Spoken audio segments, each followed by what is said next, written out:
성경 로마서 15장 14절에서 21절 말씀을 교독하도록 하겠습니다. 내 형제들아, 너희가 스스로 선함이 가득하고 모든 지식이 차서 능히 서로 권하는 자임을 나도 확신하노라.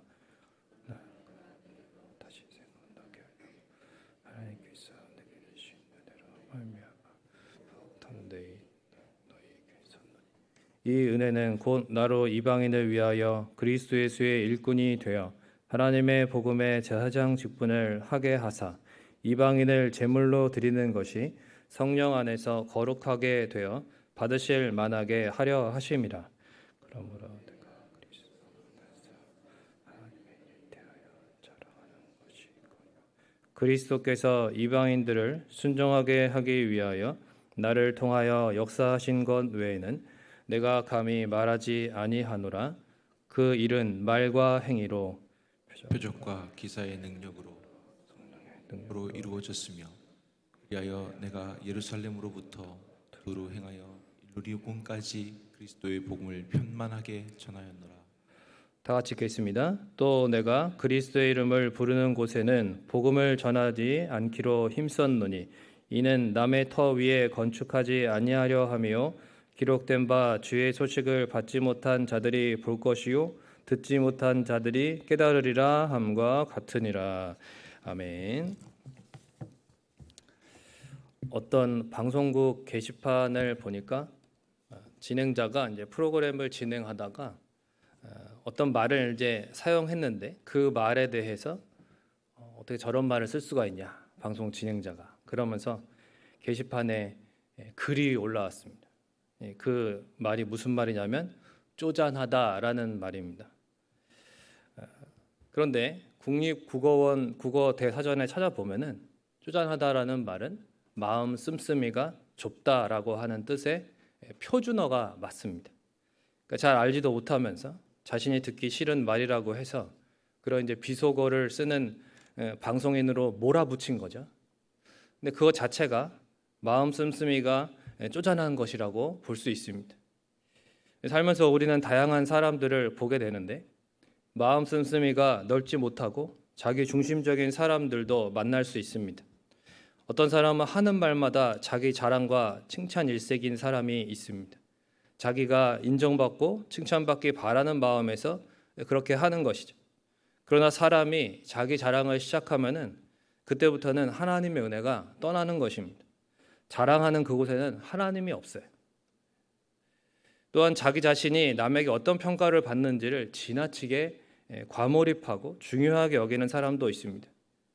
어떤 사람은 자신이 받은 상처나 자신의 상한 자존심에 몰입되어서 늘 피해의식에 힘들어하는 사람도 있습니다. 마음 씀씀이가 자신에게 국한된 것이고 좁은 것입니다. 그러니까 문제는 하나님의 은혜로 복음을 경험하고도 여전히 자신의 죄성에 굴복하여서 마음 씀씀이가 좁은 채로 살아간다면 결코 복음의 증인이 될 수는 없다라는 것이죠. 고린도전서는 초반부터 고린도 교회 안에 갈등의 문제가 나타납니다. 여러 파로 갈린 것입니다. 아볼로냐, 바울이냐, 나는 그리스도파다, 이렇게 이제 여러 가지 파로 갈렸을 때 보통은 자신의 편을 더 만들고자 그렇게 애를 쓰죠. 그러나 바울은 그렇게 쪼잔하게 굴지 않았습니다. 벌써 마음 씀씀이가 달랐습니다. 바울 인생의 주인이 자기 자신이 아니라 예수님이시기 때문에 그의 시선은 항상 늘 주님의 몸된 교회 전체의 하나됨과 그리고 하나님 나라 확장에 있었다는 것입니다. 물론 오늘 본문 19절에 자신이 예루살렘으로부터 두루 행하여 일루리곤까지, 그러니까 당시에 이제 로마의 그 동부 지역이죠. 로마 제국의 동부 지역을 다 복음을 전했다, 이렇게 말을 했습니다. 그러나 이것은 자기 자랑이 아니죠. 철저하게 의존하는 하나님의 능력과 은혜를 드러내고 있습니다. 그러니까 이 모든 것이 바울의 기록대로 성령의 능력으로 이루어졌다, 이렇게 말을 하고, 또 17절에는 자신이 하나님의 일하심을 자랑할 뿐이며 18절에는 자신을 통해서 그리스도께서 역사하신 것 외에는 말하지 않았다고 합니다. 14절에서 16절은 무슨 말을 하는 것일까요? 먼저 14절부터 로마 교회 성도들을 선함이 가득하고 그리고 모든 지식이 차서 서로 권하는 자다 이렇게 칭찬을 합니다. 그리고 그렇게 다 알겠지만 그래도 하나님의 은혜를 주셔서 다시금 이 복음의 진리를 생각나게 하려고 이 로마서를 썼다라고 기록하고 있습니다. 즉 이 로마서를 쓰는 이유가 오직 로마 교회 성도들을 위해서임을 말하는 것입니다. 그리고 이제 이렇게 써보내는 자신이 어떤 사람인지를 16절에 설명하는데 뭐라고 하는가 한번 따라해 볼까요? 복음의 제사장. 16절에 보니까 복음의 제사장이다. 이렇게 자신의 직분을 그렇게 표현했습니다. 그리고 이방인을 제물로 주님께 드린다. 이렇게 표현을 했습니다. 여러분, 제사장은 하나님께 자신의 사람들의 죄를 가지고 나아가서 속죄받는 사람입니다. 히브리서에서 예수 그리스도께서 우리의 대제사장이 되어 주셨다 이렇게 되어 있는데 자신을 단번에 제물로 드리셨다고도 되어 있습니다. 바울은 이방인들의 어떤 희생을 제물로 삼아서 주님께 드렸던 제사장이다라고 말한 것이 아니고 사실 바울은 자기 자신을 예수님처럼 제물로 드려서 이방인들을 주님과 화목하게 한 사람입니다. 마음을 넓게 쓰는 차원을 넘어서 자신을 이방인의 영혼 구원을 위해서 제물처럼 바치고자 수없이 죽음의 위협을 당하고 온갖 불편과 고난을 감내하고 그럴 때에 그런 바울을 통해서 가는 곳마다 교회가 세워지게 된 것이죠. 이와 같이 복음의 제사장은 예수님처럼 또 바울처럼 자기 자신을 제물로 드려서 영혼을 하나님께 인도하고 그리고 하나님과 화목하게 하고 하나님과 관계가 회복되게 하는 사명. 그러니까 우리 모든 그리스도인들 먼저 예수 그리스도의 십자가의 복음과 이 부활 생명을 받은 자들이 모두가 주님께 받은 직분이다라는 것입니다. 그러니까 교회에서 어떤 직분을 가지고 있으려고만 하면 안 됩니다. 직분은 가지고 있는 어떤 재산이 아니에요. 직분자답게 살지 못하면 직분이 무슨 소용이 있겠습니까? 직분이 없을지라도 삶이 복음의 제사장답게 그렇게 예수님처럼 바울처럼 살아가고 있다면 그 자체가 가장 아름다운 직분자인 것이죠. 개그우먼 이성미 씨의 이분이 이제 집사님인데 이 집사님의 간증을 들은 적이 있습니다. 자기가 이제 평소 아들한테 욕을 그렇게 찰지게 잘했다고 그래요. 하루는 이제 아이들이 컴퓨터를 하는데 비켜 나 할 거야 그랬는데 아들이 나 하고 있잖아 그래서 안 비키더래요. 비키라고 나 할 거니까 계속 안 비키니까 이놈 자식이 엄마 말을 안 듣는다고 손이 올라가더랍니다. 근데 그 손을 아들이 딱 잡더래요. 이것 봐라 그래서 반대 손이 올라갔는데 반대 손도 아들이 딱 잡더랍니다. 근데 양손이 잡혔는데 너무 창피하더래요. 야, 너 안 나 이거? 이러면서 그 평소에 하던 그 욕의 세트를 막 아들 눈앞에서 막 이 XX 막 이러면서 너 커서 뭐가 되려고 막 이러면서 막 그랬더니 아들이요 딱 한마디 하더랍니다. 엄마 이런 거 사람들이 알아?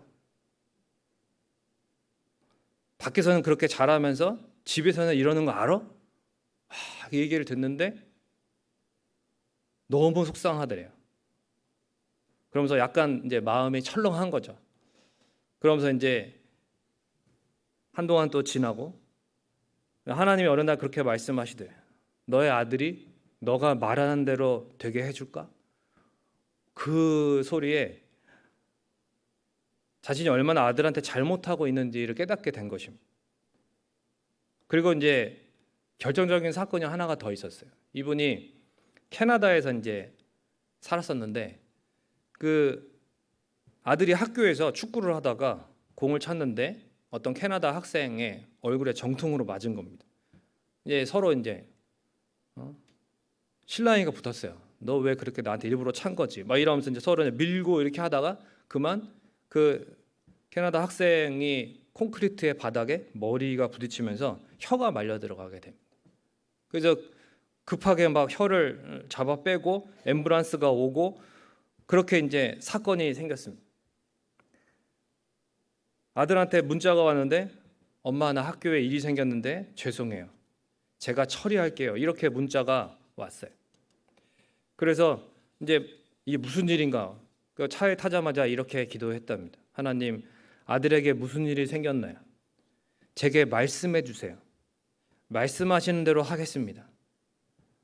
그렇게 차를 한 40분간 운전하면서 계속 기도하면서 가는데 하나님이 응답을 하시는데 율법만 가르치는 바리새인 이렇게 응답을 하시더래요.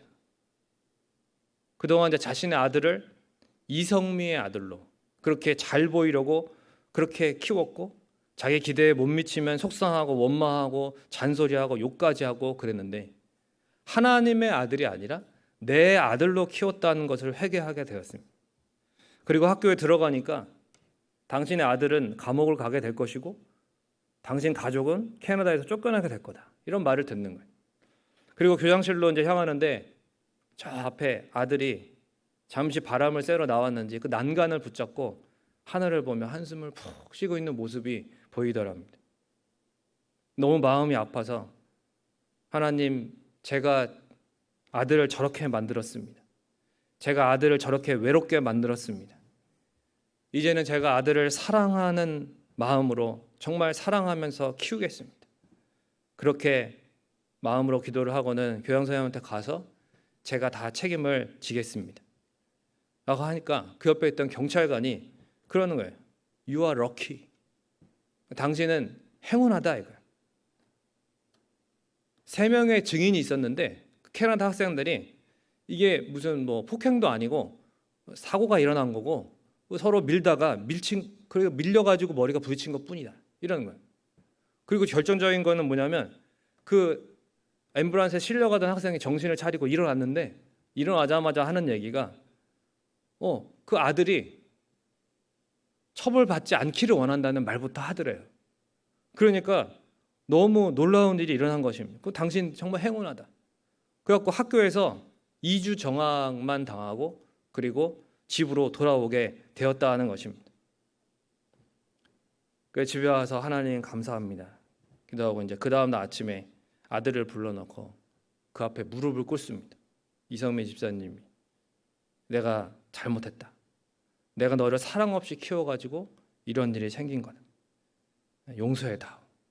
아들이 대성통곡을 하고 같이 부여잡고 그렇게 꺼이꺼이 울면서 그렇게 해서 서로 이제 화해가 된 것입니다.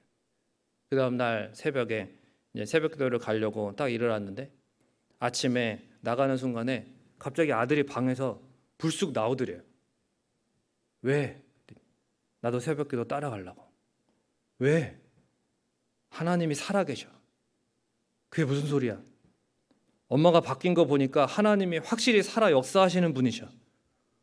그래가지고 그렇게 새벽기도를 아들과 같이 하게 되었고 함께 찬양하고 기도하더니 한 달이 지나서 아들이 이렇게 말하더래요. 엄마, 나 아무래도 목회해야 될 것 같아.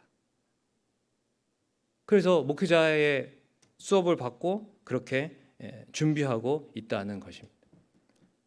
사랑하는 성도 여러분, 이성민 집사님 아들이 어떻게 이렇게 변화될 수 있었습니까?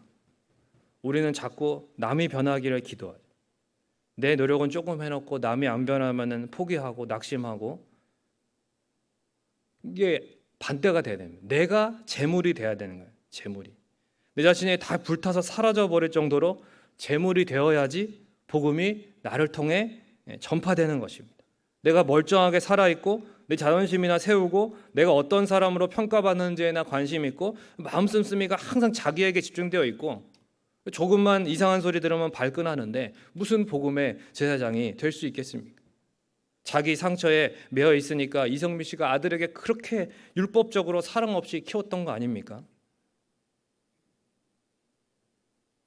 그러나 자기를 빛나게 해줘야 될 자기 아들이 아니라 하나님이 너무나 사랑하시는 하나님의 자녀로 바라보게 되니까 회개하게 되고 자신도 변화하게 되고 자신이 변화하니까 그런 모습을 보고 아들도 당연히 변화하게 된 것입니다. 여러분, 복음의 제사장은 거창한 사업을 하는 직분이 아닙니다. 내 가정, 내 일터, 내가 서 있는 그 어디에서나 복음이신 예수 그리스도의 사랑으로 살아가는 거예요.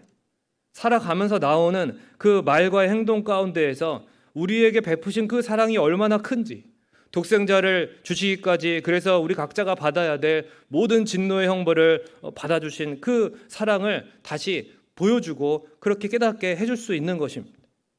그 어떤 피조물도 절대 끊을 수 없는 사랑으로 늘 바라보시고 돌보시며 책임져 주시는 하나님 안에서 우리가 혹시라도 쪼잔한 율법주의적인 말과 행동을 가지고 있지는 않은가, 버려야 되는 거죠. 하나님의 눈과 마음으로 사랑하고 섬기는 복음의 제사장으로서 살아가는 저 여러분이 되시기를 주님의 이름으로 간절히 축원드립니다. 시간 찬양, 우리 아버지 당신의 마음이 있는 곳에 이 찬양 드리고 함께 기도하겠습니다.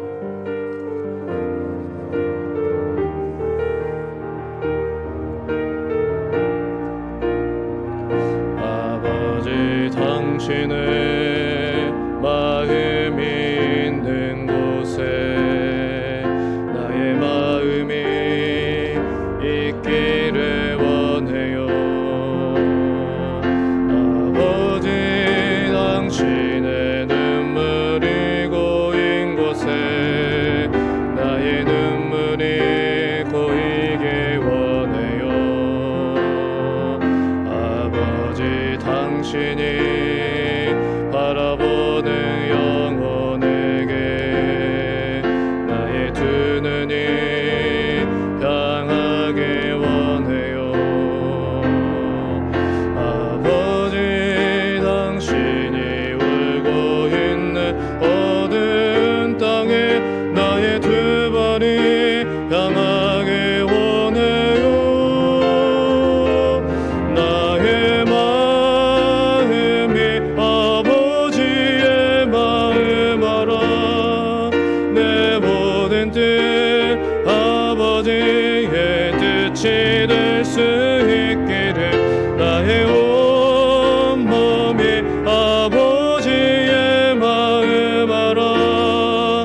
내 모든 삶 당신의 삶 되기를 나의 마음이 아버지의 마음 알아. 내 모든 뜻 아버지의 뜻이 될 수 있기를 나의 온 몸이 아버지의 마음 알아. 내 모든 삶 당신의 삶 되기를. 이 시간 말씀을 또한 가지고 같이 함께 기도하면서 나아갈 때에 복음의 제사장은 자기 자신이 제물이 돼야 됩니다. 자기 자신이. 내가 다 불타서 성령의 불로 태워져야 돼요. 내 안에 마음 씀씀이가 좁은 또 그러한 모습들, 그러한 행동들, 율법주의적인 말과 행동들, 사랑이 없는 모습들, 이런 것들을, 그런 말들을, 그런 삶의 모습을 우리가 버려야 돼요. 내가 제물이 돼야 됩니다. 그래야 하나님의 눈과 마음으로 바라볼 수 있고, 그래야 복음의 제사장으로서 그 귀한 직분을 잘 감당할 수 있습니다.